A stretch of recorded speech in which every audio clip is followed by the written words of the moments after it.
कारुण्यलेशेन सर्वं सर्वत्र सिद्ध्यति संकल्पितं हृदाभीष्टं तं वन्दे जगदीश्वरं तं वन्दे परमेश्वरम्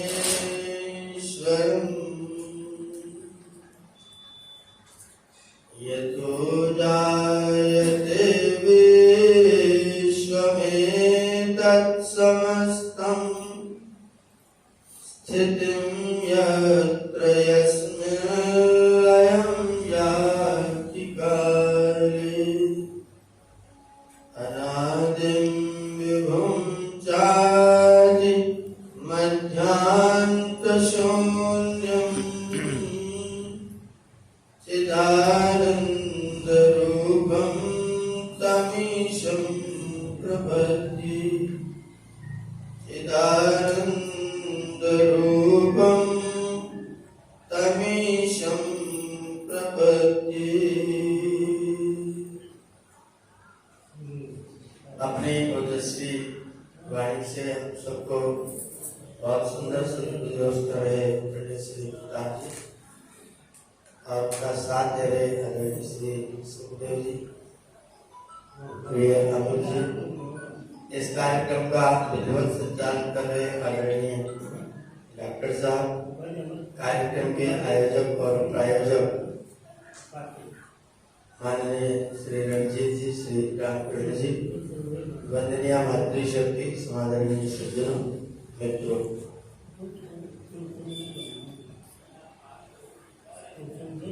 जो सिद्धांत होते हैं, सिद्धांत एक तो होती है बातें, एक होते हैं सिद्धांत। जो बातें होती हैं वो कहीं भी अलग अलग तरीके की अलग अलग चीज अलग अलग स्थलों पर अलग अलग परिस्थितियों में अलग अलग युगों में अलग अलग तरह से कही जा सकती है, लेकिन जो सिद्धांत होते हैं वो परिवर्तनशील नहीं होते हैं, वो बदलने वाले नहीं होते हैं। और सिद्धांत जो होते हैं वो देश काल और परिस्थिति से अछूते रहते। जो सत्य है, जो तथ्य है, जो सिद्धांत है, उसके ऊपर देश काल और परिस्थिति का प्रभाव नहीं पड़ता। जो सांसारिक व्यवहार होते हैं उनके ऊपर देश काल और परिस्थिति का प्रभाव होता है। जिन परिवारों में संस्कृत भाषा के जानकार लोग हैं वहां के बच्चे संस्कृत जानते हैं, जहाँ अंग्रेजी भाषा पढ़ी जाती है वहां के लोग अंग्रेजी जानते हैं, कहीं गुजराती बोली जाती है तो वहां के लोग गुजराती जानते हैं। भाषा और भी कोई अन्य आप चाहे तो आपसे नई बना सकते हैं, आप चाहे तो नई भाषा बना सकते हैं। हम सब 10 लोग मिलकर के कोई एक भाषा बना सकते हैं। कुछ शब्द ले लीजिए, जैसे जैसे मुझको कुछ कहना है, जैसे मुझको कुछ कहना है, इसमें आप सब शब्दों के पहले बी जोड़ दीजिए। आप बातचीत करिए। हम लोग बचपन में भाषा का प्रयोग करते थे बीच में रफ जोड़ करके,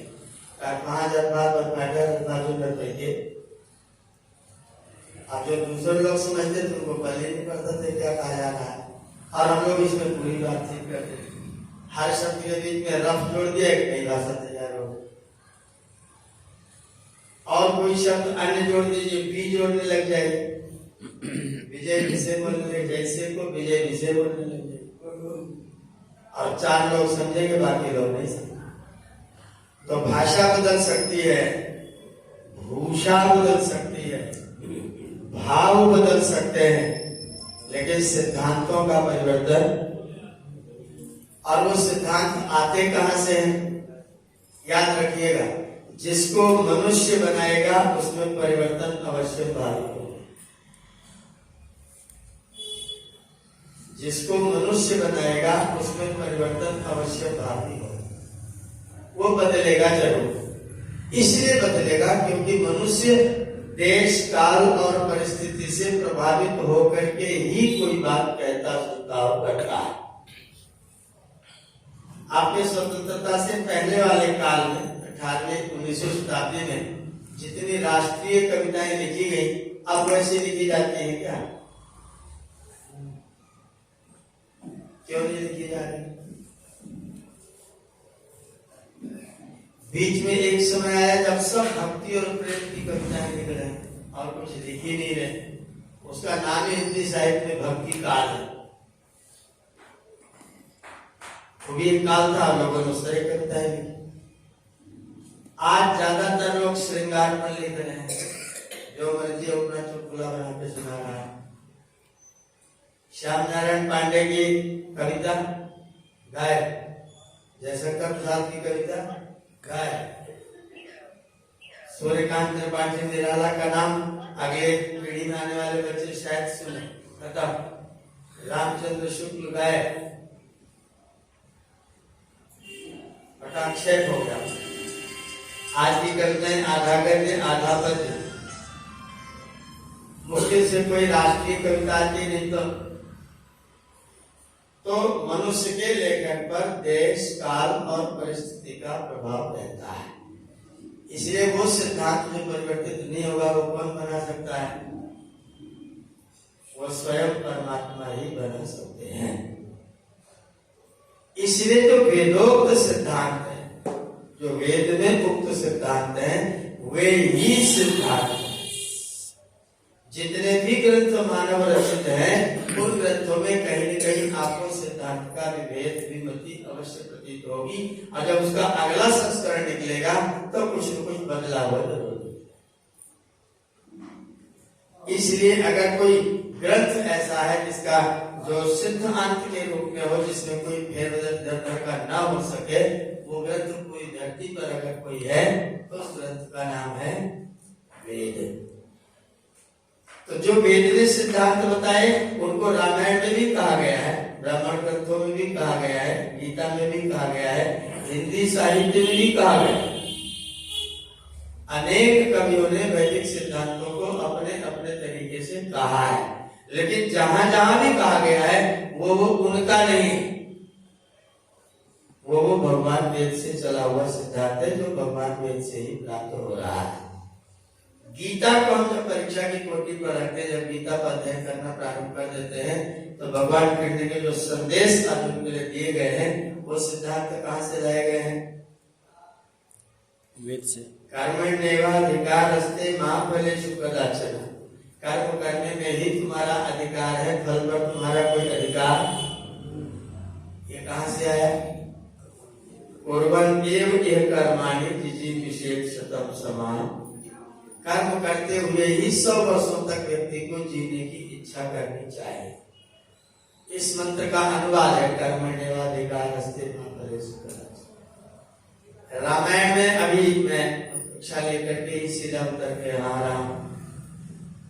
एक श्लोक भरत जी गए हुए हैं राम जी से, उनको मना करके अयोध्या लाने के लिए भरत जी गए और भरत जी वहां बैठ करके राम जी से बातचीत कर रहे हैं और उनको थोड़ा इमोशनल बनाने के लिए भरत जी ने कहा कि भैया पिताजी का तो देहांत हो गया। तो राम जी ने उनको 20वें श्लोक में उपदेश ही उपदेश दिया। अभी तक राम जी आज 4था 4था 5वां दिन की कक्षा और राम जी का उपदेश ही चल रहा है। और आज एक बड़ा विचित्र श्लोक हमने पढ़ाया, वो कह रहे हैं कि जीवन अनित्य है, मृत्यु नित्य है। सहैव मृत्युर्व्रजति सा मृत्युर्निशीदति। सहैव मृत्युर्व्रजति, जब हम चलते हैं तो मृत्यु साथ साथ चलती है, जब हम बैठ जाते हैं तो मृत्यु बैठ जाती है। सुदीर्घं गत्वा अध्वान, और जब तक ये जीवन रहता है, नौकरी चलती रहती, तब तक मृत्यु साथ साथ चलती है और अंत में मृत्यु आदमी को लेकर के लौट जाती है। तो नित्य कौन होगा? नित्य जीवन है कि नित्य मृत्यु? जीवन अनित्य है। कृष्ण क्या कह रहे हैं? अनित्यानि शरीराणि, शरीर कैसे हैं? अनित्य। उन्होंने ही कहा कि मृत्यु नित्य है, लेकिन वाल्मीकि रामायण में वाल्मीकि जी कह रहे हैं कि मृत्यु नित्य है। आते हो उसी दिन तुम्हारे साथ आती है, पैदा होगे तुरंत भी बच्चा मृत भी पैदा हो सकता है। 1 महीना, 2 महीना, 3 महीना, 5 महीना, 6 महीना, 8 महीना, कोई टाइम कोई फिक्स कर सकता है कितने में मृत्यु नहीं हो।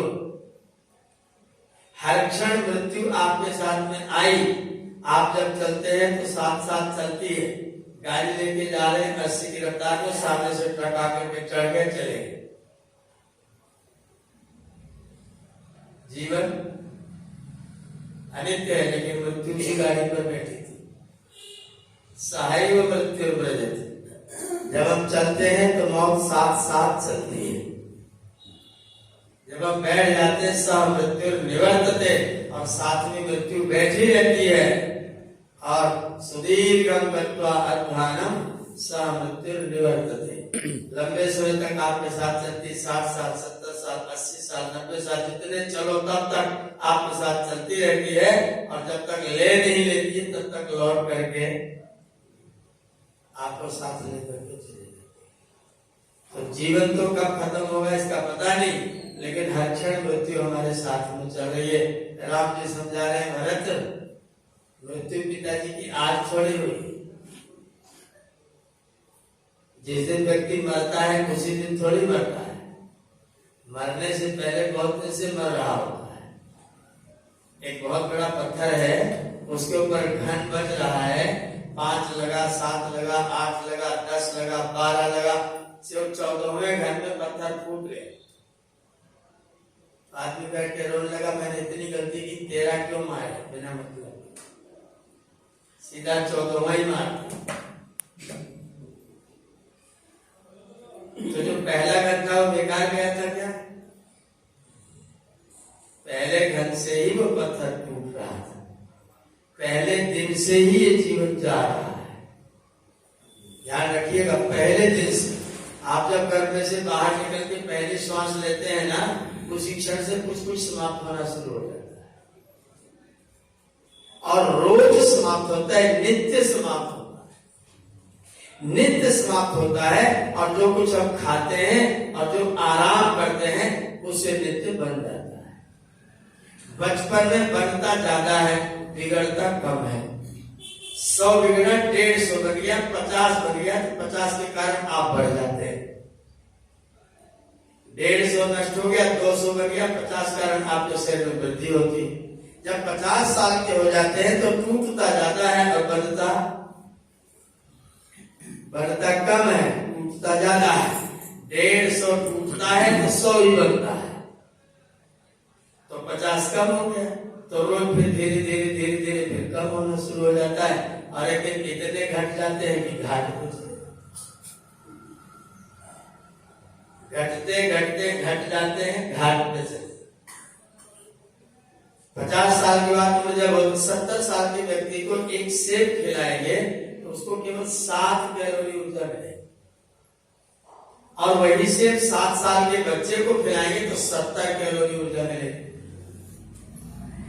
बचपन में 7 साल का खाएगा तो 70 पाएगा, और 70 साल का खाएगा तो 7 पाएगा। उतनी ऊर्जा उसकी आते शरीर में ले ही नहीं पाती, निकाल ही नहीं पाती, क्योंकि सामर्थ्य उस तरह की हमारे पाचन तंत्र की नहीं होती। तो धीरे धीरे वो चीज क्षीण होती जाती है, और क्षीण होते होते एक दिन यह शरीर छूट जाता है। तो रामायण कह रही कि जीवन अनित्य है। अनित्यानि शरीराणि विभो नैव शाश्वता। और गीता क्या कह रही है? गीता कह रही अंतवंत इमे देहा नित्यस्योक्ता शरीरिणा। नित्य कौन है? जीवात्मा। और ये शरीर कैसा है? अंतवंता। ये शरीर अंत वाला, इस शरीर का अंत होना निश्चित है। आज नहीं तो कल ये शरीर अंत होगा। नित्य कौन है? नित्य हम है। जीवात्मा नित्य है, शरीर अनित्य है। एक न एक दिन शरीर छूटेगा, जीवात्मा इसको छोड़ेगा।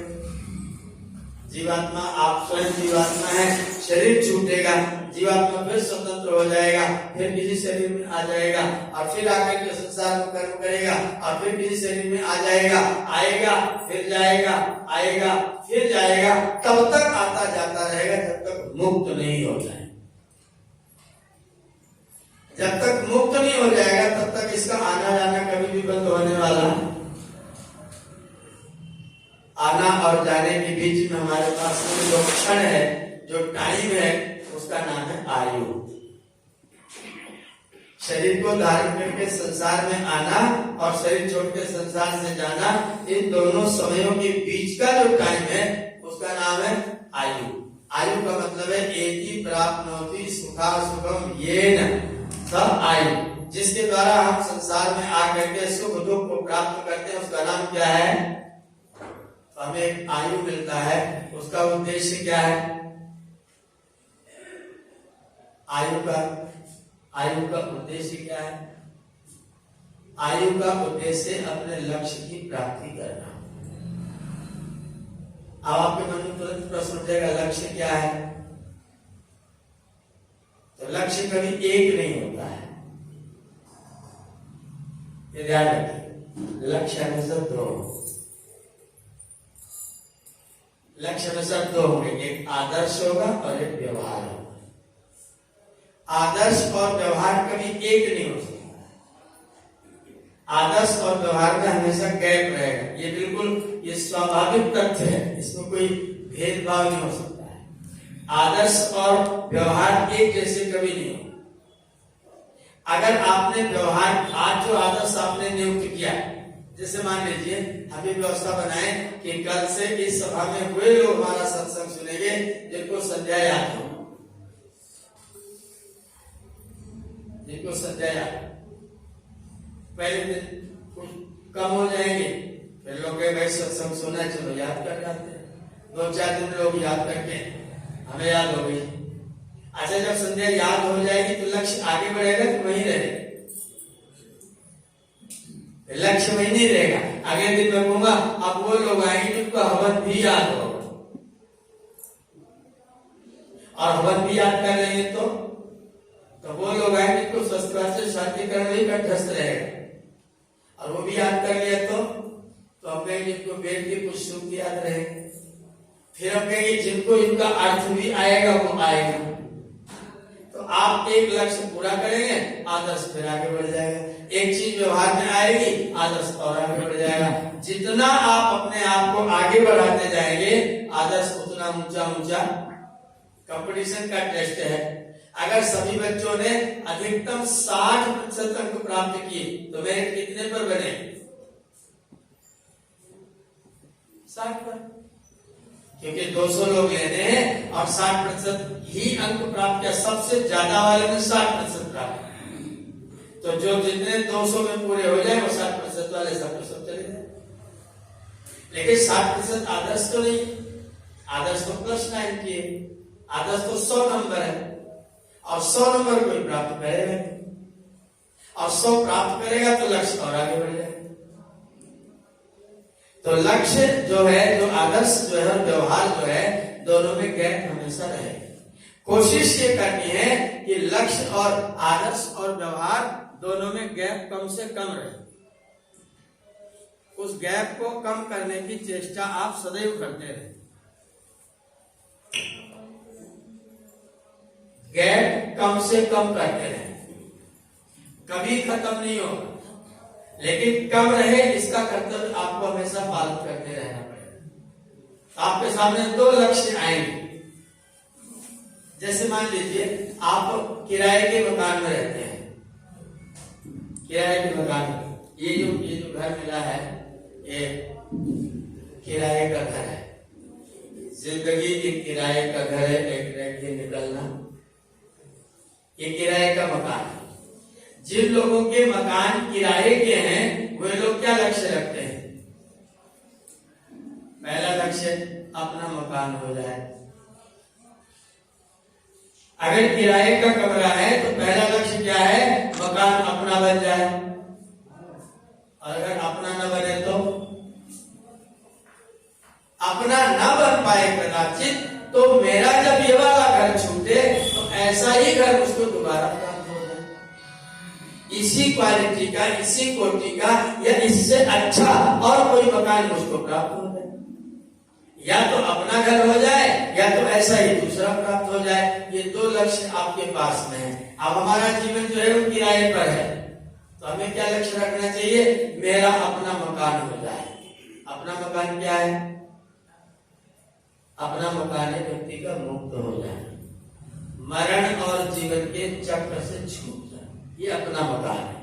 और कदाचित अपना बहुत ऊंचा लक्ष्य है। अपना मकान होने के बहुत सारे तरीके हैं, वो मैं बताऊंगा। अपना मकान कैसे बने?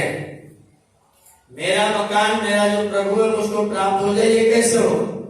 ये मैं बताऊंगा शास्त्र के अनुसार। और अगर कदाचित अपना मकान ना होने पाए और ऐसा ही मकान मुझे दोबारा मिले, इसके लिए क्या करना पड़ेगा? मुझे ऐसा ही मकान फिर मिल जाए, उसके लिए क्या करना पड़ेगा? उसके लिए आपको ये करना पड़ेगा कि जिनके साथ आप रहते हैं उनके साथ आप अपना व्यवहार सुंदर बना करके रखें। अगर आपका व्यवहार अच्छा रहेगा और आपका ये मकान छूटेगा तो चार लोग कहेंगे भैया कोई बात नहीं, आप हमारे वाले कमरे में रहें। और अगर आपने दूसरों के कमरे में कब्जा किया हुआ है तो किसी ने आपको कमरा किराए का दे दिया, अब आप उसमें से निकल ही नहीं रहे हैं, तो दूसरे लोग आपको मकान देंगे क्या? भैया इसको तो कदापि मत दे। अगर मकान में तोड़फोड़ करेगा, ठीक से नहीं रहेगा तो भी आपको मकान नहीं मिले। ये मेरा मकान छूटे तो इसी क्राइटेरिया का, इसी स्तर का ऐसा ही एक मकान और मिल जाए, इसके लिए आपको क्या करना पड़ेगा? जिनके साथ आप इस मकान से व्यवहार करते हैं उनके साथ आपका व्यवहार हमेशा उत्तम कोटि का होना चाहिए। आप या तो सुंदर व्यवहार कर लीजिए, उस सुंदर व्यवहार में हम सब की मति ऐसी होती, प्रायः मनुष्य का स्वभाव ऐसा है कि तुमने मेरे लिए क्या किया, हम इसकी परीक्षा करते हैं। मैंने तुम्हारे लिए क्या किया, इसकी परीक्षा। मैंने आपके लिए क्या किया ये हम कम सोचते हैं, तुमने मेरे लिए क्या किया वो हम ज्यादा सोचते हैं। पिताजी ने मेरे लिए क्या किया, माता जी ने क्या किया, बड़े भाई ने क्या किया, फूफा जी मामा जी ने मेरे लिए क्या किया। जब किसी ने कुछ नहीं किया तो मैं क्यों करूं? मैं करूं तब वो न करे ऐसी प्रतीक्षा नहीं करता, पहले मैं करके दिखाऊं तब वो करे। नहीं, उन्होंने नहीं किया तो मैं नहीं करूं। ऐसा कब होगा कि हम अपने उनकी अपेक्षा पर हम स्वयं खरे उतरे? हमने उनके लिए क्या किया? हम राष्ट्र से परिक्रमा, हमारी नालियां साफ होनी चाहिए, हमारी सड़क चौड़ी होनी चाहिए, हमारा बिल्कुल शहर में एकदम बिजली कभी कटनी नहीं चाहिए, पानी कभी बंद नहीं होना चाहिए, गैस सप्लाई एकदम रेगुलर होनी चाहिए, बिजली सप्लाई एकदम रेगुलर होनी चाहिए। लेकिन मुझे क्या करना चाहिए? मुझे कुछ नहीं करना चाहिए। मुझे कटिया फंसा के तार से बिजली लेनी चाहिए, मुझे कनेक्शन भी नहीं मांगना चाहिए, नाली में सीधा कूड़ा डालना चाहिए, घर का झाड़ू लगा करके सीधा सड़क पर फेंक देना चाहिए। सड़क साफ होनी चाहिए लेकिन घर का कूड़ा मेरा सड़क पर ही गिरना चाहिए। ये सब व्यवहार नहीं है। सत्य व्यवहार है जो अपेक्षा हम दूसरों से अपने लिए करते हैं, वही अपेक्षा पर हम अपने आप को दूसरों के लिए प्रस्तुत करें। हम चाहते हैं सब लोग मेरा सम्मान करें, तो हमें क्या करना चाहिए? हम भी दूसरों का सम्मान करें। अगर हम चाहते हैं कि मेरा शहर साफ रहना चाहिए तो सफाई में योगदान हमारी ओर से भी होना। अगर हम चाहते कोई मेरे सामने गाली न बके तो मुझको भी गाली बकना। लेकिन हम अपने बारे में नहीं सोचते। हमारी उंगली हमें तीन इधर रहती है, तीन के बारे में सोचता नहीं, सीधा उंगली सामने की ओर रहती है। और मुझे महान आश्चर्य होता है, प्रायः हमारे जीवन के व्यवहार में हम अपने बारे में कम सोचते हैं, दूसरों के बारे में ज्यादा सोचते हैं। अपने कपड़ा पहन करके पार्टी में गए तो प्रतीक्षा क्या करते, सब लोग मेरा ही कपड़ा देखें, और देखें तो चुपचाप न रहे।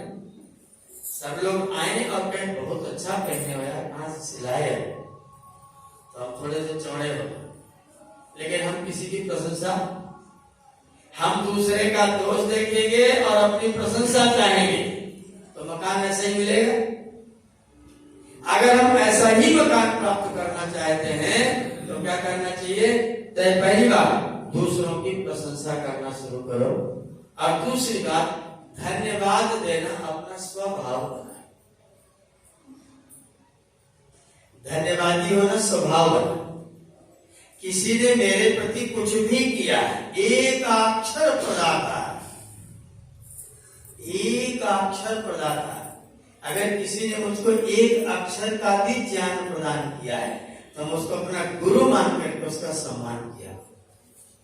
एक अक्षर प्रदाता, किताब पढ़ाई, साल भर पढ़ाया, स्कूल में पूरा पास कराया नहीं, अगर मुझे किसी ने एक अक्षर मात्र का भी ज्ञान प्रदान किया है तो मुझे उसके प्रति कृतज्ञ होना चाहिए। अगर मुझे किसी ने अपना समय भी दिया है तो मुझे कृतज्ञ होना चाहिए।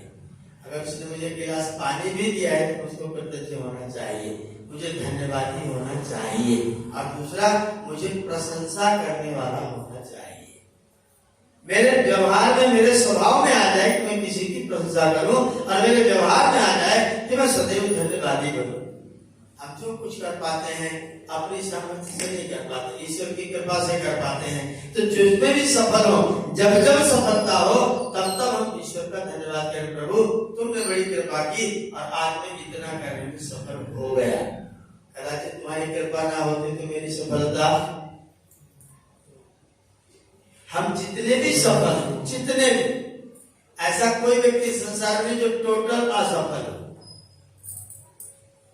किसी न किसी रूप में, कहीं न कहीं, किसी न किसी अर्थ में हर व्यक्ति सफल है, और उसकी सफलता के पीछे ईश्वर की, बड़ों की कृपा का योगदान अवश्य है। तो हमारे जीवन में जो कुछ घटित हो, जो कुछ प्राप्त हो, उसके लिए धन्यवादी बने और अपने जीवन में प्रशंसा का भाव लाए, हम दूसरों की प्रशंसा करें। यह हमारे ऐसा ही मकान दोबारा प्राप्त करने का रास्ता है। अगर हम चाहते हैं अपना मकान हो जाए तब क्या करें? तब फिर आपको चीजें जो करनी पड़ेगी, उसमें पहला पाठ है विवेक करना चाहिए। क्या करना चाहिए? विवेक। विवेक का मतलब क्या है? विवेक का, इसमें वेग को अलग कर लीजिए, वी को अलग कर लीजिए। वी माने विशेष, और वेग का मतलब होता है अलग अलग करके जानना, विचिर पृथक भाव। हर वस्तु को अलग अलग करके जानना। मेरा शरीर कैसा है, जड़ है कि चेतन? मेरा मन कैसा है, मेरी बुद्धि कैसी है, मेरा चित्त कैसा है, मेरे अंदर अहंकार कैसा है, मेरे अंदर गुण कौन कौन से हैं, मेरे अंदर दुर्गुण कौन कौन से हैं। अपने दुर्गुणों को भगाने के लिए मैं युद्ध कितना तगड़ा करता हूँ, और सद्गुणों को अपने जीवन में लाने के लिए मैं प्रयत्न कितना करता हूँ। ये सारी चीजों को अलग अलग करके जान लेना, इसका नाम क्या है? विवेक। कबीर जी से मिलने के लिए कोई व्यक्ति आया, घर पहुंचा तो घर वालों ने बताया कि वो तो घर पर नहीं है। बोले कहाँ गए हैं? बोले वो तो शमशान घाट पर गए हैं। क्या करने गए हैं? किसी के जनाजे में साथ होकर के गए हैं। लोगों ने कहा हम इतनी भीड़ में उनको पहचानेंगे कैसे? बोले उनके माथे के ऊपर राम नाम की कलगी बंधी होगी, पहचान लेना। राम नाम की कलगी बंधी होगी, पहचान लेना। वो व्यक्ति चला गया। वहां जब पहुंचा तो वहां देखा कि सब लोग स्नान आदि कर चुके थे, अब किसी के माथे पर कलगी। देखा ये क्या हुआ, यहाँ कोई कलगी वाला है नहीं। लौट के घर चला आया, बोले वहां कोई कलगी वाला मिला नहीं। बोले सब कहाँ चले गए? बोले कलगी वाला तो कोई नहीं दिखा। तो लोगों ने कहा कि फिर ढूंढो, कलगी वाला कोई होगा जरूर। बोले हमें तो वहां सब लोग ऐसे मिले बिना कलगी वाले। बोले इसका मतलब वहां कभी थे ही नहीं, कभी के पास तो कलगी होगी। और फिर वहां घूम करके गया। बोले आप लोग कलगी कहाँ गए? बोले हम लोग जब स्नान करते हैं तो कलगी नदी में डाल देते हैं। जब हम जनाजे को ले करके जाते हैं तो मेरे पास राम नाम सत्य है बता रहता है, और जब लौट के आते हैं तो राम नाम लौट के आते समय राम नाम सत्य होता है क्या? जब जा रहे होते हैं तो राम नाम सत्य है, और लौट के आते समय आज उसको अभी हम चल के देखते हैं नलायक। जाते समय पूर्ण वैराग्य, जीवन में कुछ नहीं है, एक दिन सबको जाना है, और लौट के आते समय बाकी सब जाएंगे, हम यही रहेंगे, और कोई नहीं जाएगा, और सब जाएंगे, हम यही रहेंगे। इसका नाम क्या है? इसका नाम शमशान वैराग्य। शमशान जाते समय वैराग्य होता है, और लौट के आते समय सारा का सारा वैराग्य है। हमें विवेक करना है कि हमारे द्वारा क्या करनी है, क्या अकरणी है, क्या जड़ है, क्या चेतन है, क्या नित्य है, क्या अनित्य है, क्या पवित्र है, क्या अपवित्र है, क्या धर्म है, क्या अधर्म है, क्या ज्ञान है, क्या अज्ञान है। दोनों तत्वों को आपको अलग अलग जानने का नाम क्या है? धर्म को भी जानना, अधर्म को भी जानना, विद्या को भी जानना, अविद्या को भी जानना। अविद्या क्या है और विद्या क्या है? अनित्य क्या है और नित्य क्या है? मेरा जो शरीर है वो नित्य है कि अनित्य है? सब जानते हैं अनित्य है। मेरा मन नित्य है कि अनित्य है? या भी अनित्य है।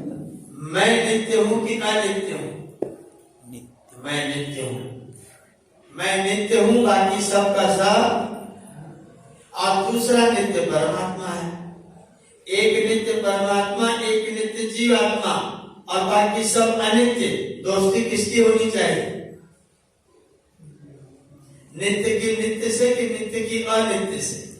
नित्य की नित्य। सिद्धांत यह है कि नित्य की नित्य से जो दोस्ती होगी वो पक्की होगी, अनित्य की अनित्य से होगी तो वो पक्की होगी। अगर अनित्य को नित्य के साथ जोड़ेंगे तो दोस्ती पक्की नहीं हो सकती। तो जीवात्मा किसके साथ अपना संबंध बनाए? ईश्वर के साथ जोड़े कि संसार के साथ जोड़े? क्योंकि संसार तो परिवर्तनशील है, संसार तो बदलेगा। मैं शरीर बचपन में था, अब जवान हुआ, फिर प्रौढ़ हुआ, फिर बूढ़ा हुआ, और एक दिन चल, ये तो परिवर्तन से तो बदल रहा है। इस बदलने वाले को कोई संसार की ताकत रोकना चाहे तो कोई विज्ञान के लोग, कोई साइंटिस्ट लोग, बूढ़ा होने से साइंटिस्ट स्वयं भी बचेगा।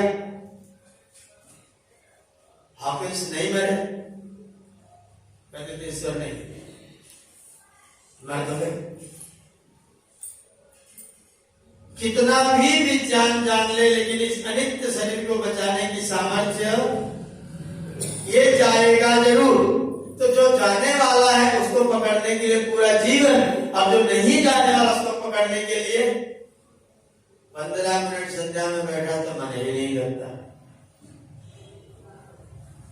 भगवान का भजन करने बैठा तो दुकान खोलने की देर हो गई। भगवान का भजन करने बैठा तो माला लेकर के बैठ गए।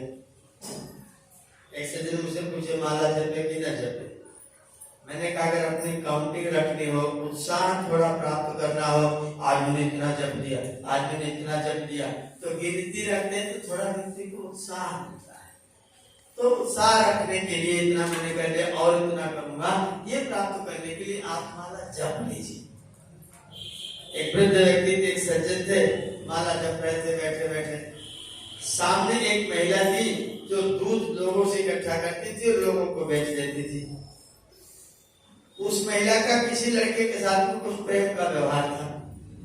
जब वो उसको दूध देती थी तो एक डिब्बा डाला, फिर और डालती, और दूसरों को डालती थी तो बड़े ध्यान से डिब्बे को दूध के लेबल में रख करके तब डालती थी। और ये लड़का आए तो सीधा लाके पलट दे, बात फिर से डाल दे। ये आदमी इसको बार बार देता है, ये इसको ज्यादा दूध देती, बाकी लोगों को नाप करके देती है। एक दिन वो चले आए, उससे पूछा तू एक व्यक्ति को डबल देती है और बाकी सबको सिंगल दूध देती है, ऐसा क्यों करती है? उसने कहा मैं उससे प्रेम करती हूँ इसलिए उसको ज्यादा देती हूँ, और नापती भी नहीं हूँ। जिनसे प्रेम नहीं करती उनसे नापती हूँ। दादाजी ने क्या किया, माला उठा करके फेंक दी।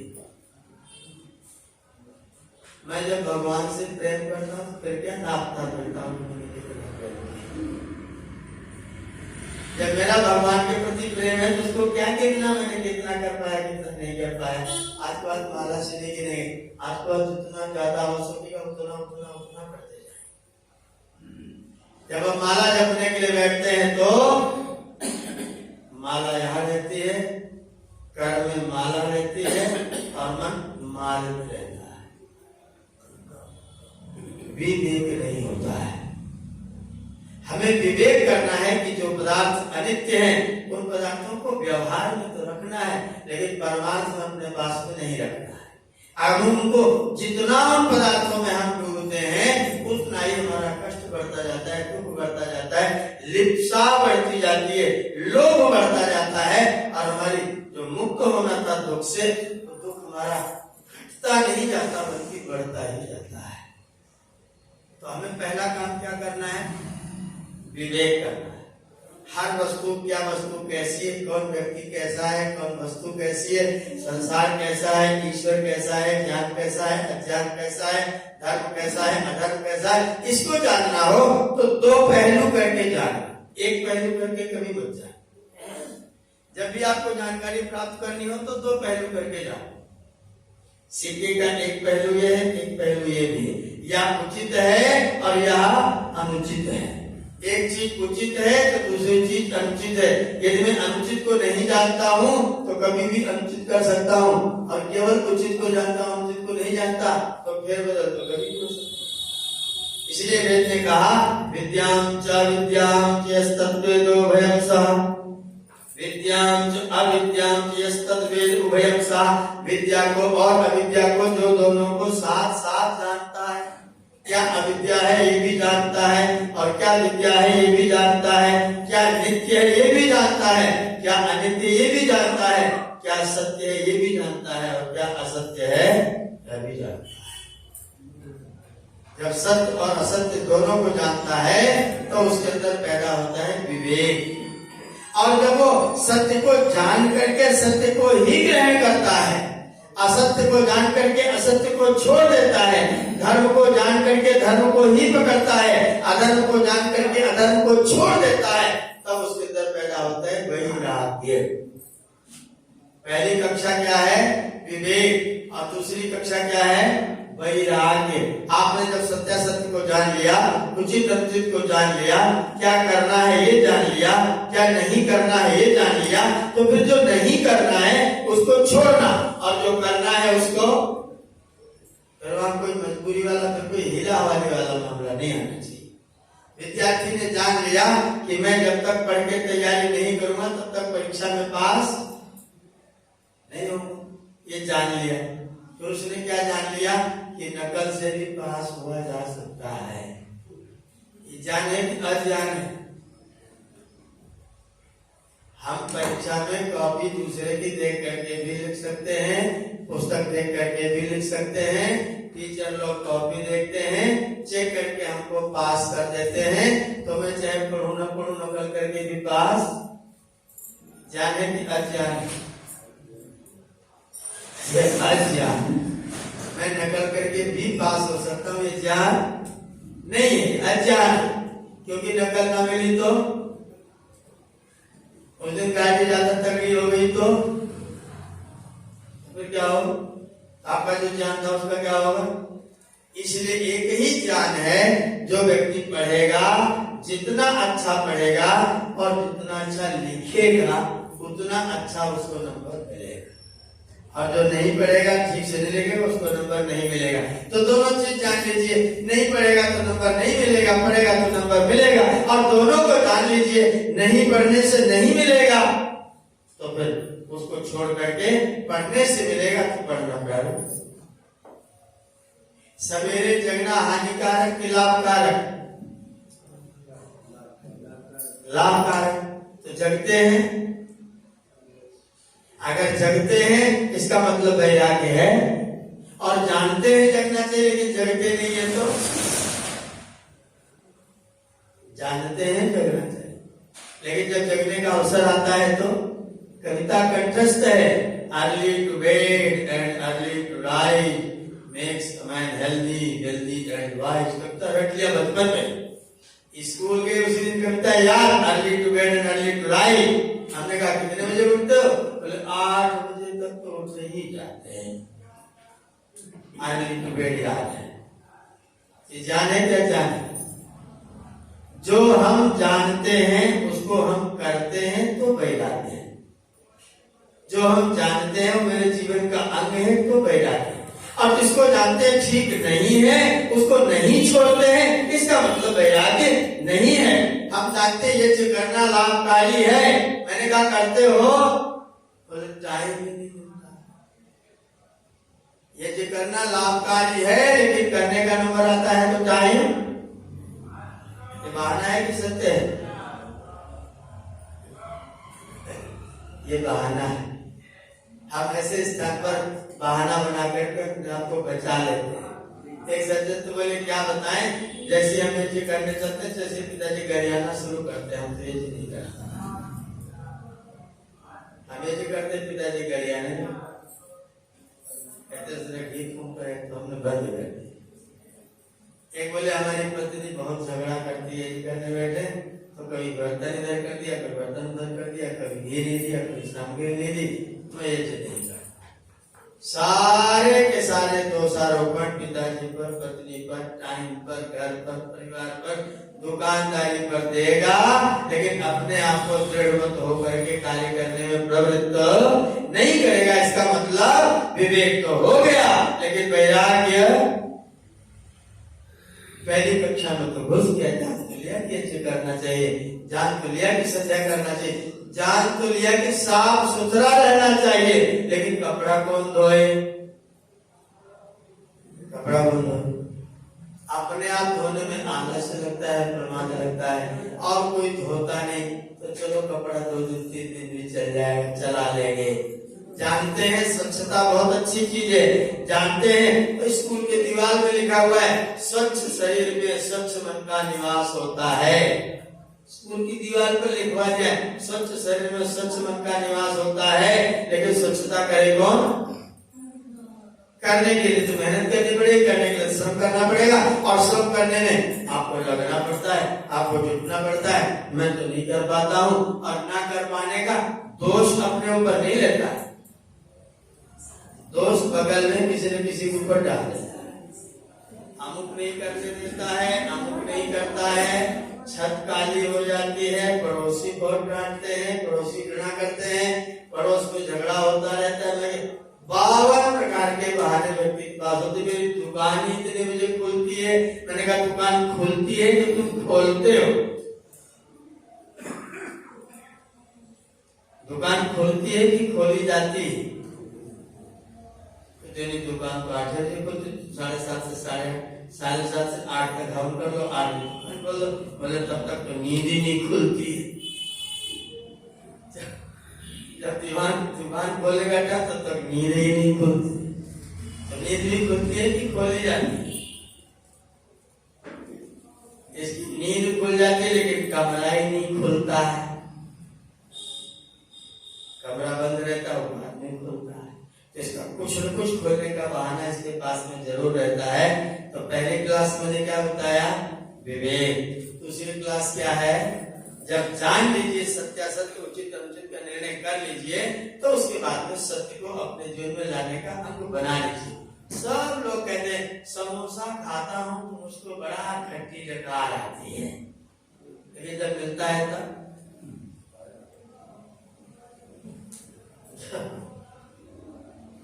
गरिष्ठ भोजन करने से एसिडिटी हो जाती है, लेकिन जब जमता में पनीर की सब्जी मिलती है तो माँ क्या करते हैं? पनीर नहीं खाएंगे, आज खा लेते हैं, कल से छोड़े। आज खा लेते हैं, कल से छोड़े। और जब कल जाएंगे तब भी यही कहेंगे आज खा लेते हैं, कल से छोड़े। और जब परसों जाएंगे तब भी यही कहेंगे आज खा लेते हैं, कल से। और ये कल आज तक कभी भी आता। हमारे गुरुकुल में जून में 3 लोगों ने व्यायाम करना प्रारंभ किया, 116 किलो वजन। एक का 96 किलो वजन, एक 106 किलो वजन। हम लोगों को आसन बताए, प्राणायाम बताए, खाने पीने की प्रक्रिया बताई। जिसका 116 किलो वजन था वो 86 किलो पर आया, पूरा बढ़िया दौड़ लगाने लगे। अब थोड़े दिन तक किया, जब हो गया 86 किलो का तो आना बंद कर दिया। हमने कहा भैया तिवारी जी अब क्या समाचार है? गुरु जी अब थोड़े फिट हो गए, फिर देखिए। कहते जब फिर दोबारा बढ़ जाएंगे तो फिर देखिए। ये जो प्रमाद हमारे जीवन में है वह हमें हमारे जीवन के लक्ष्य को प्राप्त करने से रोक लेता है। जीवन से प्रमाद को दूर भगाना चाहिए, अपने प्रमाद को जीवन से दूर हटाना चाहिए, आलस्य आने नहीं देना चाहिए और प्रमाद को डांट के मार के भगा देना चाहिए। आलस्य होता है और प्रमाद किया जाता है। आज नहीं कल करूंगा।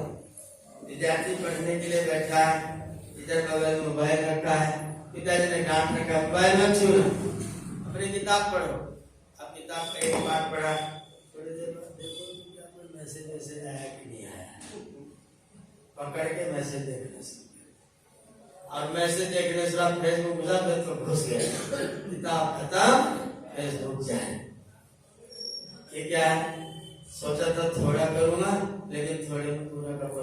अपने मन को जब हम अपने नियंत्रण से थोड़ा सा छोड़ते हैं तो मन हमको इतना ज्यादा बाहर लेकर चला जाता है। इसलिए अगर अपने जीवन की मंजिल को प्राप्त करना है तो हमें हमारे मन को घोड़े की लगाम बना करके, गीता में कहा भगवान कृष्ण ने, आत्मानं रथनं विद्धि शरीरम रथमेव तु। ए भैया अपने आप को रथी मानो, मैं रथी हूँ और मेरा जो शरीर है ये रथ है, मेरा शरीर रथ है, मन लगाम है, बुद्धि ड्राइवर है, सारथी है। बुद्धि रूपी सारथी मन को लगाम लगा के मेरे इंद्रिय रूपी घोड़ों को दौड़ाता रहता है।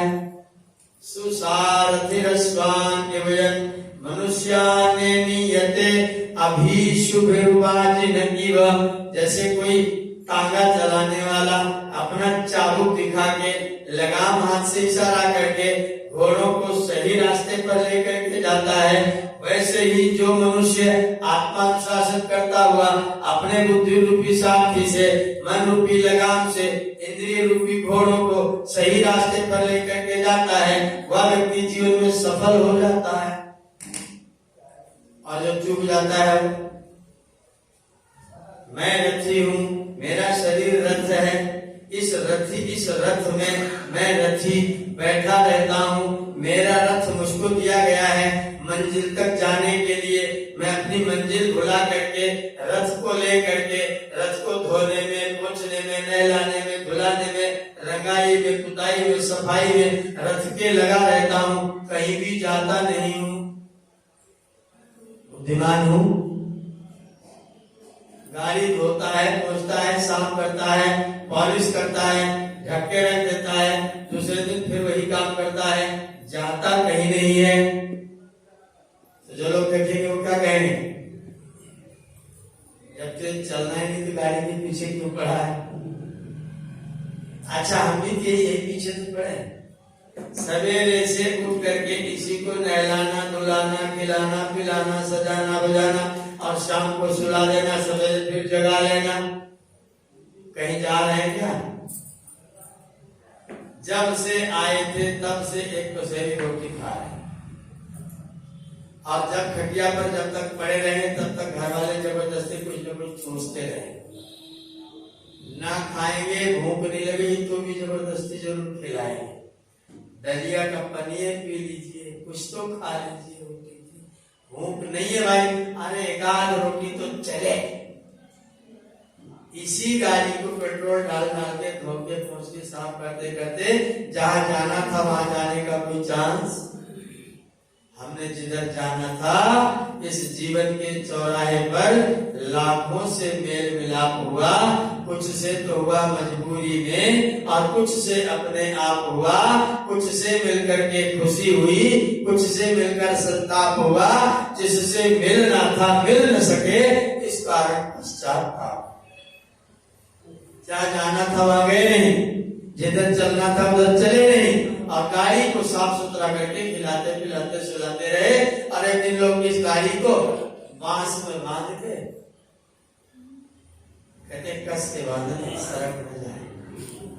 कौन बांधता है? जो सबसे प्रिय लोग होते हैं, पुत्र लोग, अत्यंत प्रिय लोग, जिनके लिए मैं अपना जीवन खर्च कर दिया, वे लोग उसमें इतना कस के रस्सी से बांधते हैं। और फिर वहां ले जाते हैं, तो उस पे लकड़ी लाद देते हैं, तो उसमें आग लगा देते हैं। वो भी चैन नहीं पड़ता जब तक पूरी न खा जाए। आग लगा के जब पूरी खा के फुर्सत पा जाते हैं, जब पूजा उनको खा गए, तब मामला जाकर के समाप्त होता है। ये जीवन इसी को कहते हैं क्या? ये जीवन है? नहीं है जीवन, ये जीवन नहीं। कृष्ण भगवान कहते हैं अगर तुम ऐसी फिर मरे फिर पैदा हुए, फिर मरे फिर पैदा हुए, तो तुम आए ही क्यों थे? कपड़ा मशीन पर चढ़ा था धुलने के लिए, बुनते बुनते बुनते बुनते बुनता ही जाकर बुनता ही नहीं, तो बुना क्यों था? ये जीवन रूपी कपड़ा जिसको तुम बुन रहे थे, जब कभी उतरा ही नहीं, किसी के काम का हुआ ही नहीं, तो फिर इसको बुना ही क्यों था? ये कपड़ा संसार में आया ही क्यों था?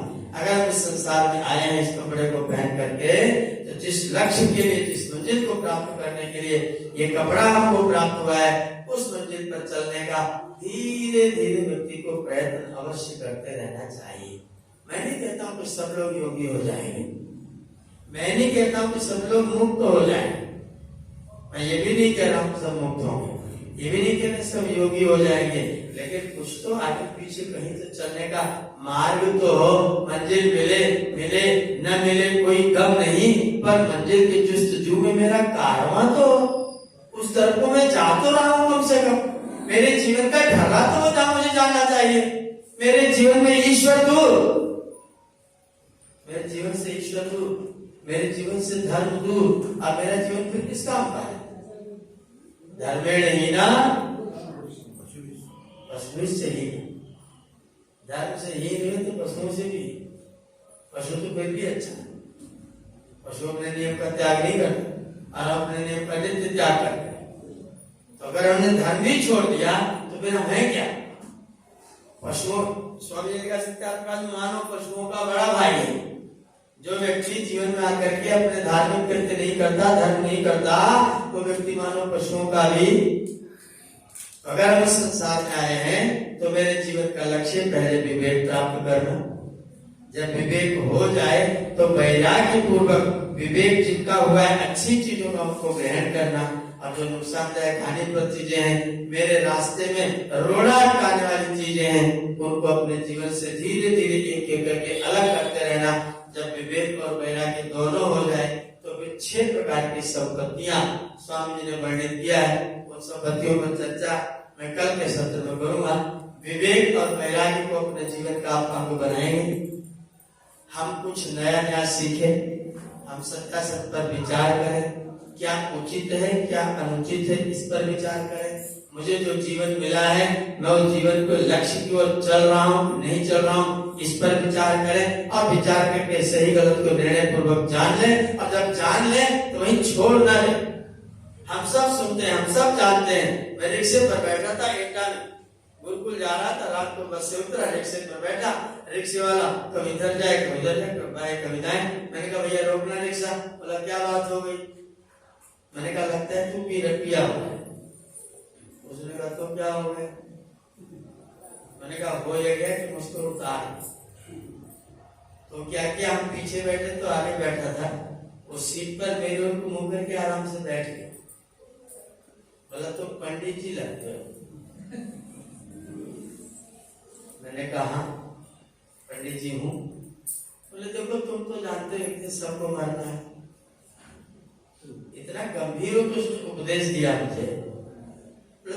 तो जानते हो कि सबको मरना है, मैं भी मरूंगा, तुम अमर तो नहीं हो ना, तुम भी मरो, तो पी के मर जाए ना पी के मरो, जो मरना ही है। जब मरना ही है, पी के मरो या ना पी के मरो, क्या मैंने कहा मुझे छोड़ दे तेरा उपदेश के लिए तुझे बहुत बहुत धन्यवाद। नहीं पंडित जी हम आपको पहुंचा के आए। हमने कहा कहाँ पहुंचाएगा? बोले जहाँ आप जान वहां ना पहुंचाना जहाँ मैं नहीं जाना चाहता। नहीं हम 1 मिनट में भी मुंह धो के आते आपको लेके चले। पहुंचाया उसने, लेकिन उसने मुझे जानने दे वो सबको मृत्यु तो आनी है, तो बिगाड़ के लाए कि बना के लाए? मृत्यु तो आनी है, तो बिगाड़ के लाए कि बना के लाए? अगर हम मानव हैं आएगी तो बना करके ले लिया जाए, इसको बिगाड़ करके क्यों लिया जाए? इसलिए हम अपनी जानते हैं, उपदेश जानते हैं, सब जानते हैं मृत्यु एक दिन आएगी, और कब आएगी इसका पता भी किसी को ये भी नहीं पता कब आएगी, तो भी व्यक्ति गफलत में पड़ा रहता है। फिर भी गफलत में पता नहीं और सबकी आई मेरी नहीं आई, और सबकी आएगी मेरी नहीं आएगी। याद रखना सबकी आएगी। और अभी मैंने श्लोक पढ़ा था, भगवान राम ने भरत को समझाया है, भरत मृत्यु जिस दिन पैदा हुए थे तब से हमारे तुम्हारे पीछे चलती। जब तुम बिस्तर पर लेटते हो ना तो मौत साथ में लेटी रहती। बिस्तर पर तुम लेटते हो तो मौत बगल में लेटी रहती है, और हो सकता है सवेरे 4 बजे सांस ना आए, मृत्यु तुमको लेकर के चली जाए, तो तुम्हारा साथ कभी छोड़ती नहीं है। बैठते हो तो बैठ जाती है, चलते हो तो चल पड़ती है, आते हो तो तुम्हारे साथ आती है, और जीवन तो यही छूट जाता है, लेकिन तुमको मौत लेके जाएगी। और ये पता सब लोग कहीं को लेकर के जाएगी, लेकिन जाने से पहले कुछ ऐसा करके जाए कि वहां जाने पर सब कुछ ठीक ठाक हो जाए। इसका ध्यान हमको रखना है, और उसका रास्ता जो शास्त्र में बताया गया है वो पहला रास्ता है विवेक, और दूसरा रास्ता है वैराग्य। बाकी कुछ रास्ते हैं उनकी चर्चा में कल के सत्र में करूंगा। आज के लिए आपने बहुत गंभीरता से मेरी बात सुनी, तो दर्शन का विषय है, गंभीर विषय है, लेकिन आपने बहुत रुचि से सुना, इसके लिए आपका बहुत बहुत धन्यवाद करते हुए अपनी वाणी को विराम देते हैं। ओम शांति।